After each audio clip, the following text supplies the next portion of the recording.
ৰাজ্যৰ সন্মানীয় মুখ্যমন্ত্ৰী হিমন্ত বিশ্ব শৰ্মা ডাঙৰীয়াই সামাজিক মাধ্যম যোগে এটি বিশেষ ভাল খবৰ দিছে ৰাজ্যিক কৰ্মচাৰীসকললৈ।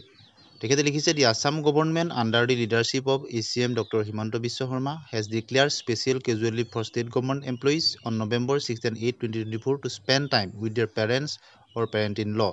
This leave must be used solely for spending time with aging parents or parent-in-law to honor, respect and care for them and not for personal enjoyment. অৰ্থাৎ মুখ্যমন্ত্ৰী মহোদয়ে মাতৃ-পিতৃ বন্দনাৰ কাৰণে দুটা দিন নৱেম্বৰ 6 তাৰিখ আৰু 8 তাৰিখে স্পেচিয়েল লিভৰ ব্যৱস্থা কৰিছে ৰাজ্যিক কৰ্মচাৰীসকলৰ কাৰণে।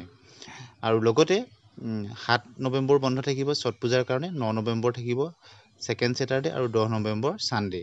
গতিকে এই দুটা দিনত পিতৃ-মাতৃ বন্দনাৰ কাৰণে স্পেচিয়েল লিভ বা ছুটিৰ ব্যৱস্থা কৰিছে। খুব এই পিতৃ-মাতৃৰ প্ৰতি সন্মান প্ৰদৰ্শন কৰি বা পেৰেণ্টছ ইন লৰ প্ৰতি সন্মান প্ৰদৰ্শন কৰি এই যিটো লিভ ৰাজ্যিক কৰ্মচাৰীসকললৈ আগবঢ়াইছে। Purpose of the leave to honour, respect, give company, love and care ageing parents and parents in ল।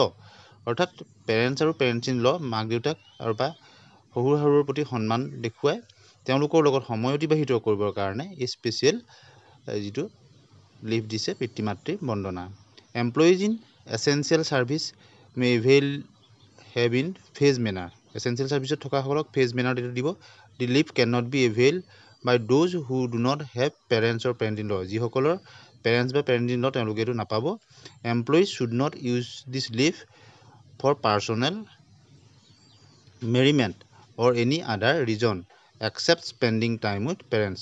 অন্য কামত এই লিভ ব্যৱহাৰ কৰিব নোৱাৰিব। কেৱল পিতৃ-মাতৃ বা পেৰেণ্টছ ইন লৰ লগত অতিবাহিত কৰিবৰ কাৰণে এই লিভটো ল'ব পাৰিব।